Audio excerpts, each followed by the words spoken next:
और जनगणना 2027 के लिए कैबिनेट से बजट मंजूर हो गया है। जनगणना 2027 के लिए 11,718 करोड़ के बजट को मंजूरी मिली है। केंद्रीय मंत्री अश्विनी वैष्णव ने जानकारी देते हुए कहा कि पहली बार देश भर में डिजिटल जनगणना होगी। 2027 में जनगणना 2 चरणों में होगी। पहला चरण अप्रैल से सितंबर 2026 तक का होगा, जबकि दूसरा चरण होगा फरवरी 2027 में संपन्न हो जाएगा। 30 लाख कर्मचारियों को काम पर लगाया जाएगा। आज कैबिनेट में 3 बहुत बड़े फैसले लिए गए हैं, बहुत महत्वपूर्ण फैसले लिए गए हैं माननीय प्रधानमंत्री श्री नरेंद्र मोदी जी की अध्यक्षता में। सबसे पहले सेंसस 2027, जो कि एक बहुत बड़ी एक्सरसाइज है और विश्व की सबसे बड़ी एडमिनिस्ट्रेटिव और स्टैटिस्टिकल एक्सरसाइज मानी जाती है, उसके लिए बजट अप्रूव हुआ है 11,718 करोड़ रुपीस का। दूसरा, कोल सेक्टर में यानी हमारी एनर्जी सिक्योरिटी के लिए बड़ा रिफॉर्म किया गया है कोल सेतु के माध्यम से। और तीसरा, किसानों के वेलफेयर के लिए माननीय प्रधानमंत्री जी की सरकार प्रतिबद्ध है और 11 वर्षों में कई बड़े स्टेप्स लिए हैं। उसी कड़ी में आज एक बहुत बड़ा सेफ्टी नेट का एमएसपी कोपरा के लिए अप्रूव हुई है। और एक और अहम जानकारी आपको दे दें, दिल्ली में शरद पवार के घर पहुंचे हैं अजित पवार। शरद पवार के 85वें बर्थडे पर मुलाकात करने के लिए पहुंचे हैं अजित पवार। सियासी गलियारों में एक नई सुगबुगाहट है, लेकिन इसकी वजह से एनसीपी विधायक ने कहा है कि कल तक शरद और अजित साथ थे। शिवसेना नेता ने यह भी कहा कि पहली बार नहीं मिले हैं शरद पवार और अजित पवार। तो इस मुलाकात पर महाराष्ट्र की सियासत में बयानबाजी शुरू हो गई है। आपको सुनवाते हैं कि अजित गुट के विधायक और शिंदे गुट के प्रवक्ता का इस मुद्दे पर क्या कहना है। राहिला प्रश्न, अजितदादांनी त्यांची साथ सोडली असं जे काही तुम्ही म्हणता, तर काल परवा दादा सोबत होते ना, बाळ कडूतला एक थेंब मी पण प्यालेलो आहे। जयंत पाटील साहेबांनी प्रदीर्घ प्रवास केलाय त्यांच्यासोबत। आमच्या श्रद्धास्थान आदरणीय पवार साहेब आहेत, अजितदादांचे श्रद्धास्थान है। अजित पवार साहब हमारे साथ है, महायुति के साथ है। गए साल भी अजित पवार साहब शरद पवार साहब के बर्थडे में गए थे। ये साल भी उनके जन्मदिन वो मनाने गए थे। प्रफुल्ल भाई भी गए थे, दूसरे नेता भी गए थे। तो पारिवारिक जो रिश्ते हैं वो हमेशा पारिवारिक और अच्छे रहने चाहिए, किसी के भी हो, और राजनीति अपने जगह पे होनी चाहिए।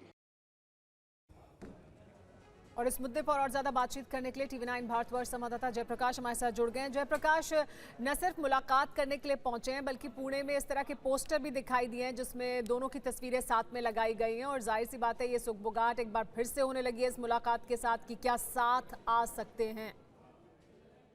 देखिए, राजनीति में सुमेरा किसी भी संभावनाओं से इनकार नहीं किया जा सकता, लेकिन यहाँ पर सबसे इम्पोर्टेंट बात देखने जैसी ये है कि शरद पवार जिनका 85 जन्मदिन है और अजीत पवार असेंबली छोड़कर नागपुर से दिल्ली जाते हैं अपने चाचा के जन्मदिन को सेलिब्रेट करने, जहाँ पर राहुल गांधी, अडानी सारे लोग होते हैं। उसके बाद पोस्टर लगते हैं पुणे में, जो स्ट्रांग होल्ड बेल्ट है दोनों पवार फैमिली का, अजित पवार हो या फिर शरद पवार हो, बारामती से लेकर पूरे वेस्टर्न घाट पर इनका स्ट्रांग जो है इनके कार्यकर्ताओं की टीम है। तो वहां पर एक ही पोस्टर में शरद पवार और अजित पवार दोनों दिखाई देते हैं। इसका मतलब साफ है, कहीं ना कहीं कुछ सुगबुगाहट जरूर है। भले महायुति के नेता ये कह रहे हो कि अजित पवार हमें नहीं छोड़ सकते, लेकिन जिस तरह से पुणे में पार्थ पवार के साथ में जो जमीन घोटाले का मामला सामने आया है, जिस तरह से उसमें जांच कमेटी बिठाई गई है, कहीं ना कहीं पवार फैमिली इससे बहुत ज्यादा जो है दुखी है। और ये जो सुगबुगाहट है वो कुछ भले महानगर पालिकाओं में साथ में आने की बात हो, भले पुणे हो, पिंपरी चिंचवड हो,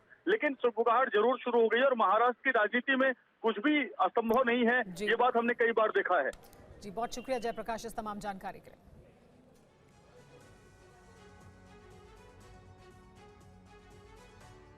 और वहीं पार्थ पवार की अमेडिया कंपनी को 21 करोड़ रुपए भरने का आदेश दिया गया है। इस मामले में शिवसेना नेता संजय निरुपम का कहना है कि जब लैंड डील रद्द हो गई थी तो किस बात की स्टैंप ड्यूटी भरवाई गई।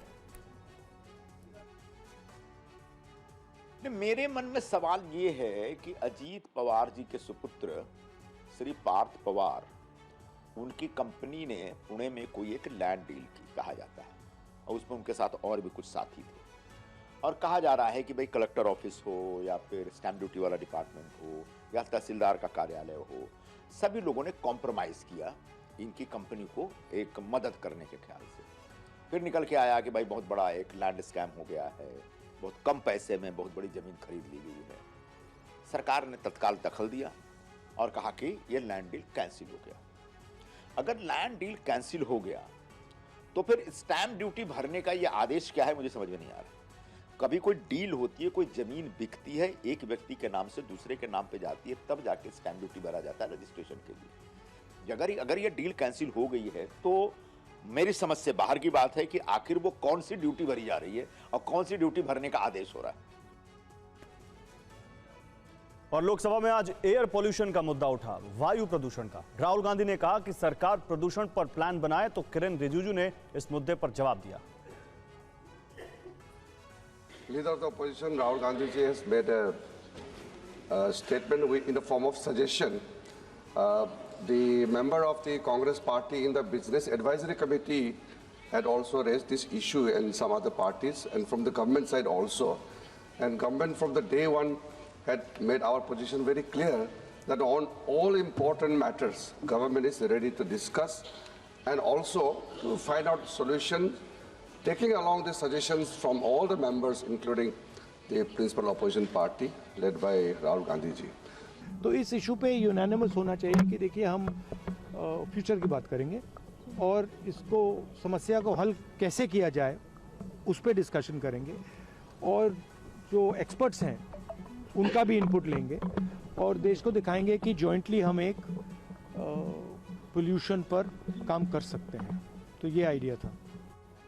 बीजेपी सांसद अनुराग ठाकुर ने लोकसभा में मदुरई के मुरुगन मंदिर दीपम का मामला उठाया। उन्होंने कहा कि दक्षिण का एक राज्य सनातन विरोधी बन गया है। One state in India has become a symbol of anti-Sanatan Dharma. Their ministers are making statements. Their ministers are making statements against Sanatan Dharma. They objected when Prime Minister was doing his duty for the Ram temple. At that time, the temple doors were shut. People were forced to approach the court to reach the temple.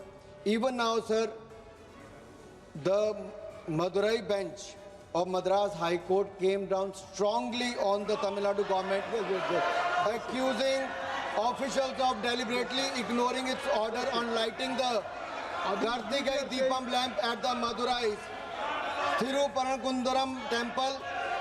Sir, there are lathis for the devotees. Hindus are lathi charged.